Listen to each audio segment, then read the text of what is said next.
Mic test, mic test. Okay.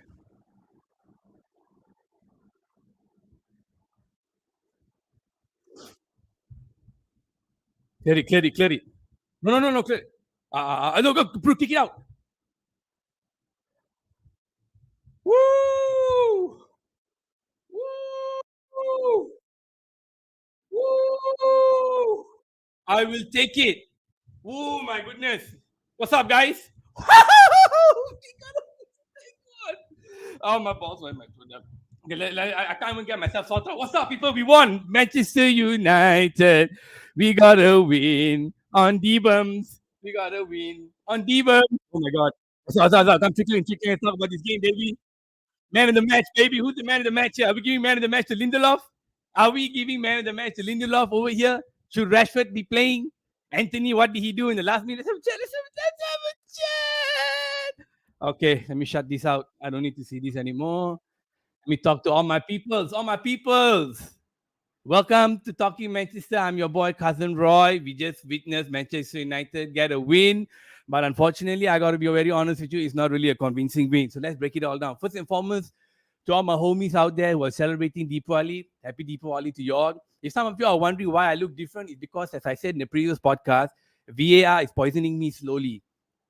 Okay, so that's why you see all these white and all these agents say, hey, yo, Roy, I just saw you look 28, man. How come you look like you're 56 years old now?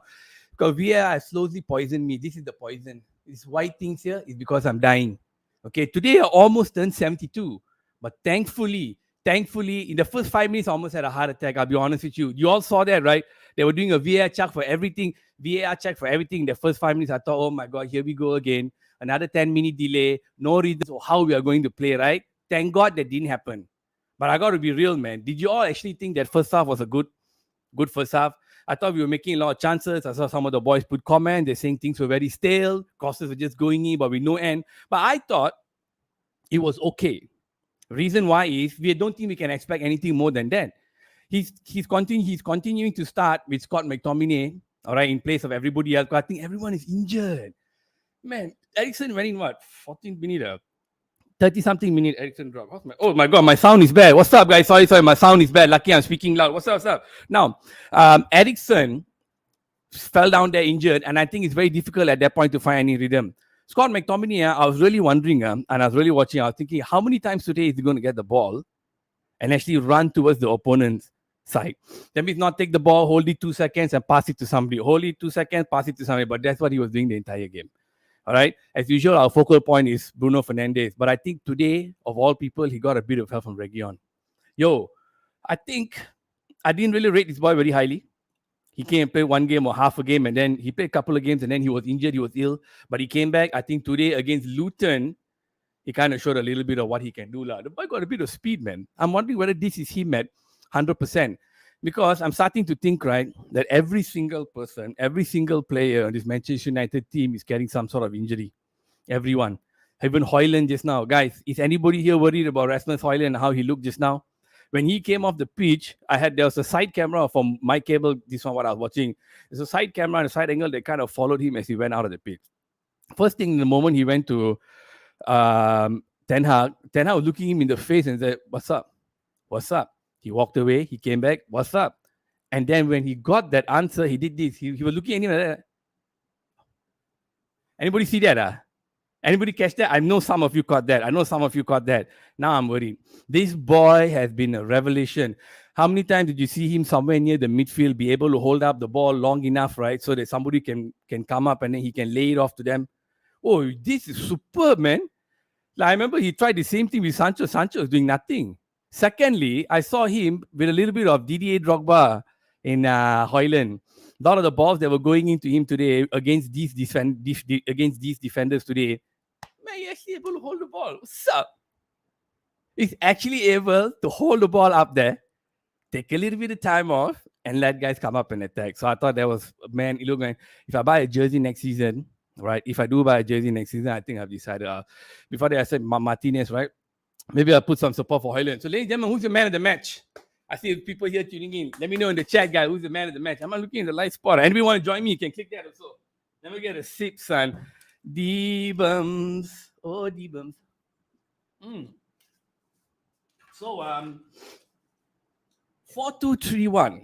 Okay, with Garnacho starting. He, the amount, the work rate. Oh, what's up, Matt? Yo, you saw the Hoyland thing was scary, right? Sat down twice. Yeah, that whole subbing thing and waiting for one fella to come out, another fella to come out. He must give the ball, that fella give the ball. I'm like, if I were the Luton manager just now, I'll tell him, man, screw Hoyland, man, continue playing, continue attacking. But I'm a bit worried now. If Hoyland is injured, Ericsson, I don't know. I know some of you think Ericsson shouldn't be playing, shouldn't be starting. He probably got a case there.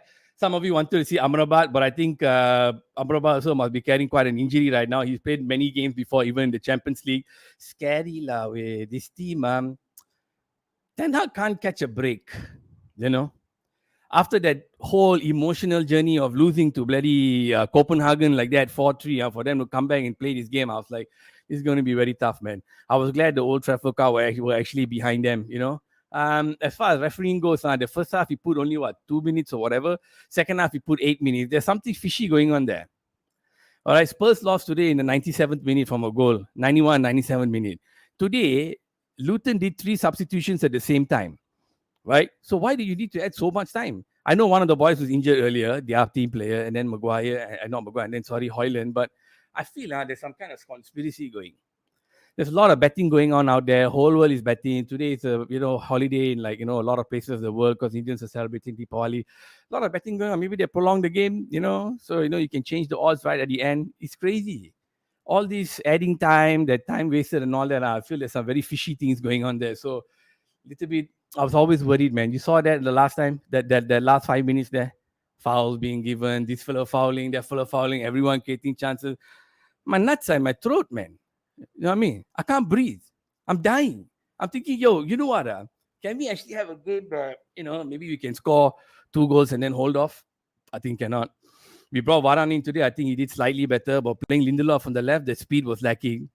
And then, I don't know, guys. Like, many of us want Amrabat to start, right? Me included. But I feel like, I don't know, man. Like, we kind of stuck with Scott, for quite a while. Aren't we? Mason Mount? What do you all think about Mason Mount? Did Mason Mount do much today when he came on? Like, I know many were saying, I wish he put Amrabat in, but I guess he wanted some attacking options. Number 2, let's be honest, we're playing against Luton, man. Luton is like, I mean, come on. You all saw the social media post the other day, right? 500 million to 50 million or 17 million or some shit like that. You're playing Luton, you need to score 1 goal. And isn't that an alarming thing? Of course, I'll take the win. Last season's stupid cramp-up schedule. Yeah. Hey, by the way, Matt, that's a good point. Sorry, I wanted to... That's a good point. Lucky you brought that up. I think Eric Ten Hag got nobody... No second player he can rely on, no. It's so thorough. Last season, he had to play these fellas again and again and again and again. The same players again and again and again until everyone is injured.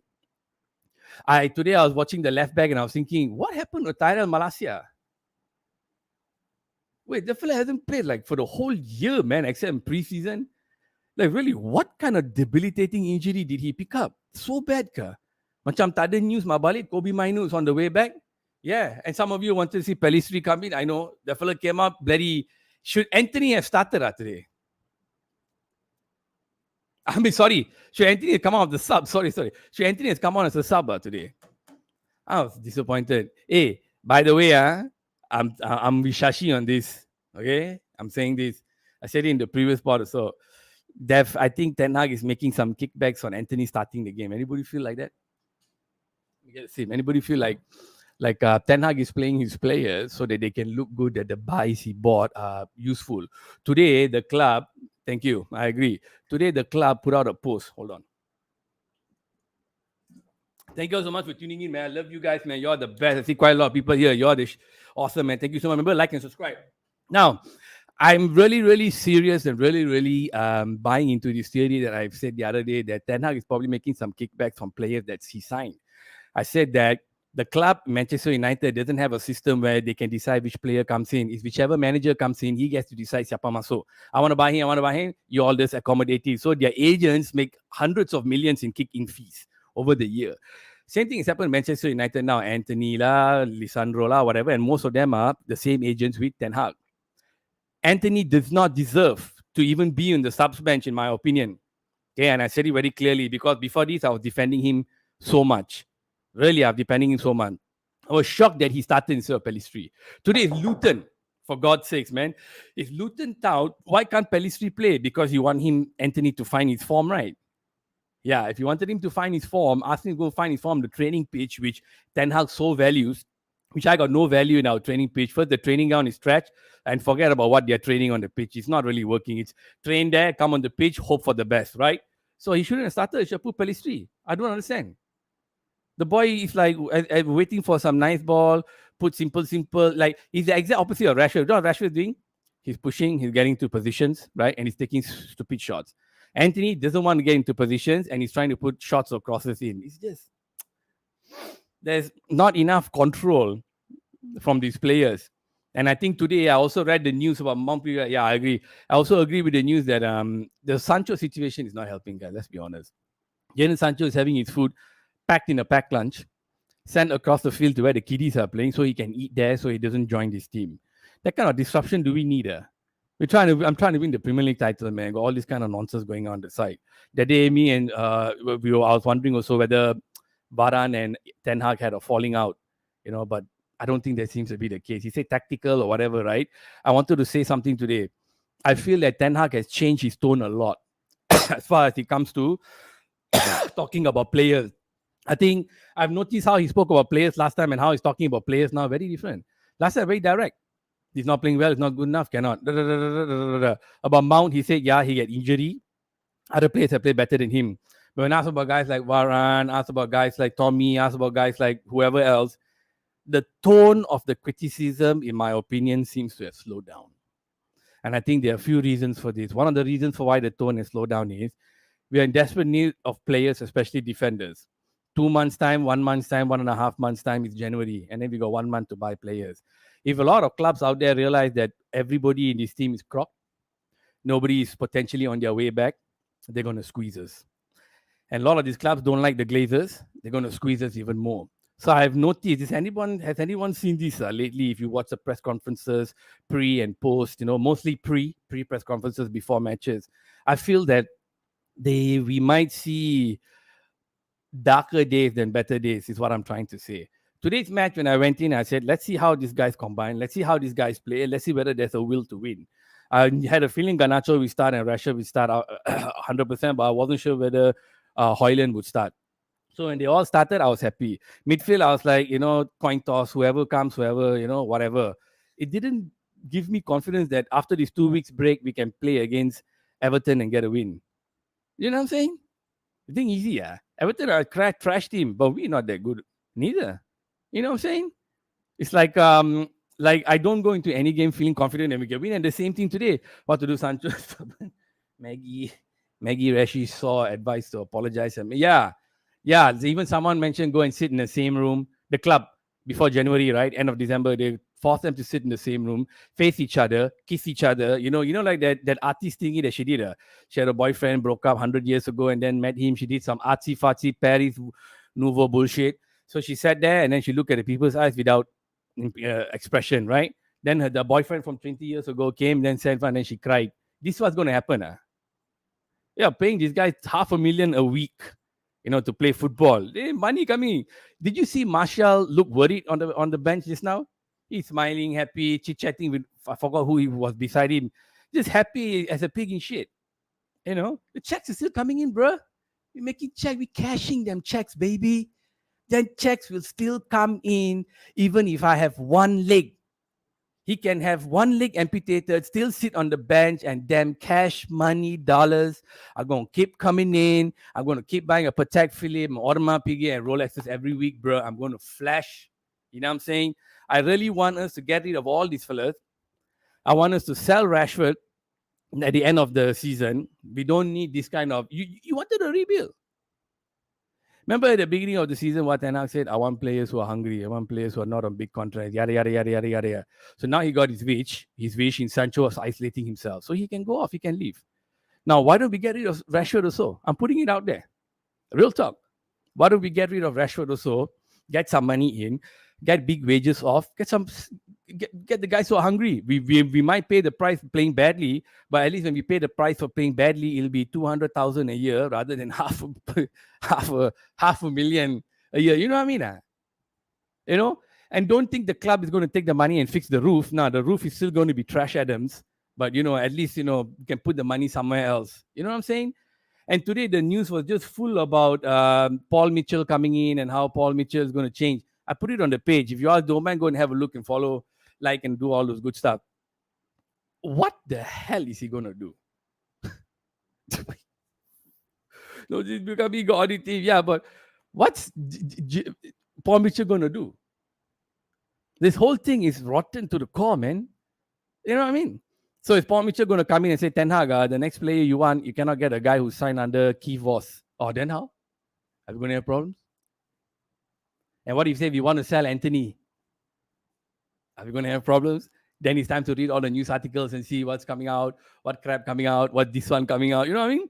And I think for real, I'm not lying, y'all. I think next season we might even consider selling Varane and Lindelof and whoever if we can get good players in. But the problem is we cannot get good players in. So if you're all looking to Paul Mitchell to be the savior, I think it's another bullshit, because bullshit news is what Manchester United is number one in the world. Number one. Today, another bullshit news was, Rasmus Højlund. Let me get a sip. Fan and there, come out dry. Rasmus Højlund scored fastest to score 7 million goals in 6 matches, for United. Yay. And they're putting comparisons there with Ruud van Nistelrooy, Romelu Lukaku, some other greats. Who else was in there? Dwight York, my boy Yorkie. He loved them big chest women. And whoever else, Andy Cole. Few big names were in there. And today, the club decided to put a tweet out there to outshine all those big fellas, because it's a stat where Højlund's quickest to 5 goals. Does anyone give a two shits? I'm trying not to curse, like, it's not pushing my channel, this algorithm. Anyone give 2 shits about him, how fast he gets to 5 goals, sir? Were the impact of those goals anywhere? Look, don't get me wrong, I love seeing him score 2 goals in Copenhagen, but I want to win. That's more important. I want a clean sheet. Those goals had no impact. I bet the goals that those fellas scored, Dwight York, Andy Cole, Nistelrooy, Lukaku scored, might have had better impact. But the club will put bullshit like this, to kind of appease the fan base. And I hope your guys don't buy into me then. Continue criticizing, continue calling out the club for all their nonsense, and don't buy into all this crap. I think Højlund is doing very, very well. I think today, looking at the Old Trafford pitch, it looks very bad. I think that's where these injuries are coming. You look at certain parts of the pitch, it looked like it's splotched up. I'm thinking, what is this? You saw the Spurs Stadium, the pitch, immaculate. I don't want to praise City, but, you all know. Arsenal, do you see the pitch? Beautiful. Ours look like I don't know, man. It looks like just one level above a championship team pitch. That's why all these fellas are going up high, trying to get the header, fall down, kaki hancho, legs gone, injured, this, that. When it rains, it looks like a mud pit. It's embarrassing. This is why all the injuries are happening now. I'm telling you guys, man, ain't no joke, man. Anyway, thank you all for tuning in, man. Wow, quite a few people here. Yo, hey, seriously, man of the match. I keep talking about man of the match. I started at the beginning. People come and go. Let me see. Who should I give it to? I think I want to give to Garnacho, but then Bukilali pitch looks better. I agree. Who should be man of the match? Let me think back. Region had some nice moments. Actually, to be honest, it should be Bruno, isn't it? Shouldn't the man of the match be Bruno? Orana made 1 or 2 good saves in the first half, but second half, nothing there. Rashford is out. Garnacho was trying a lot, but Garnacho needed at least 1 assist to be man of the match, because you're a winger. You have the most chances up there. What? Midfield, sorry, bang. Midfield, bang. Midfield cannot, brothers. My brothers and sisters of all races and colors, please. The midfield, Manchester United, shouldn't get... Like Maguire. Well, he did. Yeah, you know what? And you know what, Ahmed? Maguire was playing like, what's his face? I don't know, you all remember 1994 World Cup, this guy called Aldair. He was the best defender, man. He would run up, Hoge, Pereira, all the modern defenders used to run up and attack a lot. Yes, Sam didn't do that much. Score a lot of goals. I mean, I was like, what the hell is he doing? He's running up, trying to find spots. And that time, Scott will kind of drop back a bit. Let's give it to Maguire lah. Shit. Man, the match, man. I'm down. Let's give it to Maguire. It's not like the whole team played like super well. So the last minute Bruno shot his free kick. He went to London. I was thinking it's still in the sky, probably landing now. I don't know. I thought Dalo had one or two nice moments, nice shots on goal. But overall, maybe now I'm starting to feel that maybe the midfield is the biggest problem, not the defense. Today's match, especially after seeing how we were doing. Yeah, without Aaron Wan-Bissaka as well, I think the midfield is a big problem. Like, so many injuries, lah. How, lah? I think it's just not really fully satisfying to see us play this way, win this way, because there's too many questions and it's too iffy. I'm looking at how the other teams played, and I'm like, yeah, we ain't gonna get nowhere. So Maguire defended well. Yeah. Hey, by the way, those long passes seem to be a theme, huh? Because back in the day when Lisandro Martinez was there, they used to pass the ball to him, and then he will decide which midfielder to pass it to. Then we used to start with Ericsson and Casemiro, right? Then Ericsson got injured. Casemiro played with whichever replacement he put in there, Scott McTominay, whoever it is, and it was always a mixed bag. Fred, whatever, it was always a mixed bag. So I felt like, yeah, I think he cannot play the ball on the ground anymore because Maguire can't pass. So he decided to go with the long ball, pump the balls. Yeah, it's been going on for 2-3 games. Actually, I kind of like it. I'm not mad at that. Like, if the ground game options are not happening, because you guys look at a Liverpool, Arsenal, and a City game. You see how they're passing. They have the telepathic thing. Like how Rooney, Park Ji-sung, Ronaldo, they always have the telepathic thing. Even Carrick, he will take the ball. Like, yeah, I already know the guys on the right. I just have to put it there. You know what I'm saying? Boom, boom, boom, one touch. Boom, boom, boom, one touch. We away. Boom, boom. We don't have that. That's why everyone's frustrated. We get the ball, pass back, pass back. So the only thing we come here and I can talk about here is Garnacho. Garnacho is the only one. Garnacho is the only one. So some attacking force, yada, yada, yada. That 1-2 subliminal thing. Sometimes we see it happening in the game with Man U in the first 20 minutes, but after that, none, right? It's not there. Every team, so every match, different player. Every game, different players. Very hard to find that. All we are doing is doing things that are following the strategy, but hopeful.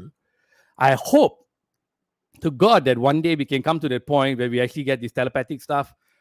But I'll be honest with you, man, I think it's going to take another 3 years, like, at least. I really think it's going to take another 3 years. But we need to get rid of all the rich kids. Playing 3, number 8 in midfield for quarantine. Yeah, bro, crazy, yeah. Can't get any of that consistency. And I also want to come here and spit some good stuff today. But I was hoping 3-0. Luton. Previous game against Liverpool, fine, 1-1. Whatever happened there, I also don't know. Salah's head not really in the game right now. His head is over there with the drama and the crisis and all that. So this kind of thing affect players like that who are sensitive players. So I'm a bit lost, bit remiss to even think like how. Okay, what else? Garnacho, the man doesn't look. Yeah, so I guess. What's my conclusion from this? Let me think. Conclusion from this is there's some fishy shit going on with the Anthony situation. I didn't think he should have even been on the bench, man. I think of it, it's very like, why would you play a player who's not even doing anything, isn't it? Whether you love him, he's your boy, he's not your son. You didn't give birth to him. You know what I mean? And he came for top dollar. That whole drama, Scrappy, I feel you, bro. I feel you, Scrappy, bro. That whole drama with the girlfriend and all that stuff. Why is he still playing him? Pellistri is a good boy, isn't it? He's trying his best. He's working hard. His national team, they pick him straight away. They say, yo, this boy is bleeding our colors. You know what I mean? And he's been there longer than Anthony. That's why I said what Sancho did, what Sancho said might have some truth to it. And if the players see, like I said last time, that why Bruno never shouted at Anthony? Because he knows Anthony is sensitive. Even though Anthony is, maybe coach told him, encourage him, let him do what he wants, but it's not enough, isn't it? None of us here are praising Anthony.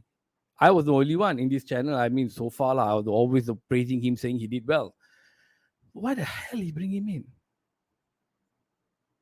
You look at that bench, he could have even brought in a defender and put Wan-Bissaka up or Reguilon as a winger. But he still brought Anthony, That boy is prone to getting yellow cards, heading on the game, hot-headed. You know what I mean? Doesn't seem to want to listen, playing his own way, lazy defending. And we're in a 1-0 match. And again, the faith is being put on this boy.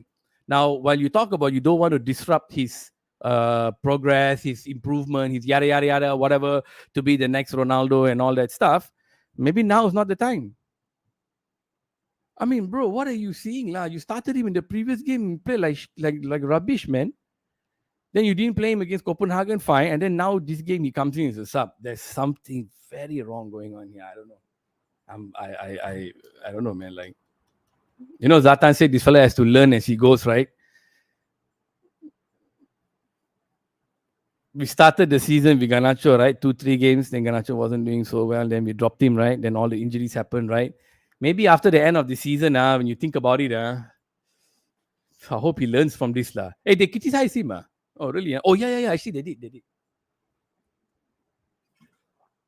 They said he shouldn't start and all this, right? You all think something fishy is going on or not? Do you guys think there's something fishy going on with this whole Ten Hag still wanting to, still starting Anthony, still having faith is one thing, lah. But when he came in like a whirlwind. This fella not good, that fella not good, bench this, bench that. Good changes were happening. Stuck with certain players who had to play. Got the faith, sold them next season. Fred, all these guys. So a few fellas. You bring the guys, some of the guys you want, not the first choice, and then you play them every single game. Ten Hag, how could he think that last season playing Lisandro and Varane every 3 days was a good idea? You know what I mean? I remember doing the pause. I was thinking, is he that stupid? Does he not know that you cannot play a player so over and over and over and that he's going to die? But I'm sure he felt that he had no choice except to trust these guys to start the match for him, right? Why am I wearing this? So I guess he had no choice but to trust these guys, right, to start the match for him. But look at the price you're paying, man. I think we're going to be paying for this for another few seasons. So that means we don't have any defenders. Look, Lindelof got to go, guys. Lindelof got to go. Maguire, I don't know. Is Maguire having resurrection? You tell me. Lindelof got to go. Varane is not fully fit. Reguilon won't be here. Manasia hopefully recovers. Shaw is injury prone. Wan-Bissaka and Dalo are the only ones. We have zero defenders. Johnny Evans out for a few weeks. Who are we going to play in defense? Scott McTominay? Probably lah. I wouldn't mind seeing Scott McTominay play in defense. Casemiro could play in defense, I think. But whether he has the speed to compete in the Premier League is another problem. So there's too many bad signs being pointing to Eric Ten Hag and his choices, and I want to call him out a little bit here today. I feel, yeah, you all tell me. Let me take a break, What do you all think, guys? Is there some kind of conspiracy going on with Anthony, where the more appearances he make, the more money Ten Hag and Keith Voss can make? Might be true. Yesterday I saw a clip about Pep Guardiola calling out Guardiola, say why he doesn't play him sometimes. He said he's not good enough. He said John Stones is better than him. And do you see Guardiola calling out and saying Ten Hag is a punda, he's a Sappi Guru Nathan, he's an Anthony Sami, he's a bloody Jadon Sancho, he needs to go and check himself, He's 21 years old, he keep quiet and does his job. Meanwhile, we got Jadon Sancho here, instead of doing his doing it in private, he goes and shows him up. Yeah, God damn. Look, man, I hope you all ready that we're not going to get into the Champions League this season. Yeah, we're going to be playing at Liverpool in the UEFA League, and I guess that's that. Okay, what else? What else do I want to talk about? Refereeing today. Oddly, no VAR screwed us. Hey, I want to shout out to all my Deepawali brothers, man. Whatever prayers you all did today, how much alcohol you all pour for your dead homies, you know what I'm saying? Mad respect. You know what I'm saying? Those blessings, I think, probably paid off. For VAR not to have any decision against Manchester United today was a miracle. Like, I thought they were going to, at first, like I said, I thought they were going to check everything after all the hate that they've been getting. It's quite mad, quite crazy, guys? How come no VAR today? Well, conspiracy. Theory.